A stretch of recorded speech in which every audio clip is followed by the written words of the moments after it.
আপনি আমি এমন একটা দেশে বাস করি যে দেশে আজকে যদি আজরাইল এসে বলে যায় তোমরা রেডি থেকো, কালকে তোমাদের সবার জান কবজ করা হবে, তাহলে দেখতে পারবেন রাতারাতি কাপড়ের দাম এত বেড়ে যাবে যে গরিব মানুষের কাপড় ছাড়াই কবরে যেতে হবে। 2টা মিনিট ধৈর্য ধরে আমার কথাগুলো শুনুন। আমরা সেই দেশে বসবাস করি যে দেশে করোনা আসলে 5 টাকার মাস্ক 100 টাকা পর্যন্ত হয়ে যায়। আমরা সেই দেশে বসবাস করি যে দেশে পানি আসলে 500 টাকার নৌকা ভাড়া 50,000 টাকা পর্যন্ত হয়ে যায়। আমরা সেই দেশে বাস করি যে দেশে মসজিদের ফান্ডে থেকেও টাকা মেরে দেওয়া হয়। আমরা সেই দেশে বাস করি যে দেশে গোরস্থানের ফান্ডে থেকেও টাকা মেরে দেওয়া হয়।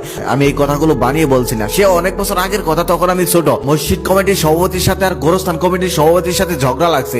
একজন আরেকজনকে বলতেছে আপনি মসজিদের ফান্ডে থেকে টাকা মেরে খেয়েছেন, আবার আরেকজন বলতেছে আপনি গোরস্থানের ফান্ডে থেকে টাকা মেরে খেয়েছেন। আমি এই কথাগুলো শুনে অবাক হয়েছিলাম, কারণ আমি সেই পর্যন্ত জানতাম গোরস্থান থেকে কোনো চুরি করে না, মসজিদ থেকে কোনো চুরি করে না। আমি সেদিন অনেক অবাক হয়েছিলাম। 7 বন্ধু মিলে পানি দেখতে গেল ঘুরতে, যাওয়ার পর মোটর সাইকেলটা তারা রাস্তার পাশে রেখে নৌকা দিয়ে গেল পানির মাঝখানে। সেখানে যাওয়ার পর একটা বন্ধুকে ধাক্কা দিয়ে ফেলে দিল। ফেলে দেওয়ার পর ওদিকে দেখতেছে তাদের মোটর সাইকেল পানিতে নিয়ে যাচ্ছে, প্রায় মানে যেখানে রেখে এসেছে সেখানে ভেঙে যাচ্ছে, আর কিছুক্ষণের মধ্যে ভেঙে পড়বে, মোটর সাইকেলও সেখানে পড়ে যাবে। এটা দেখে তারা তাদের বন্ধুকে উদ্ধার না করে চলে গেল মোটর সাইকেল উদ্ধার করতে। এদিকে তার বন্ধুটা আকুতি মিনতি করলো, হাত বাড়ালো, তবে কেউ শুনলো না। নৌকার মাঝিটা যখন নৌকা ঘুরিয়ে তাকে আনার জন্য যেতে চাইলো, তখন তারা তাকে যেতে দিল না। তারা বলল আগে আমাদের মোটর সাইকেল উদ্ধার কর, তারপরে সে তাকে নিয়ে যাক। তারপর তারা পারে গিয়ে মোটর সাইকেল চালিয়ে সবাই চলে গেল বন্ধুকে ফেলে।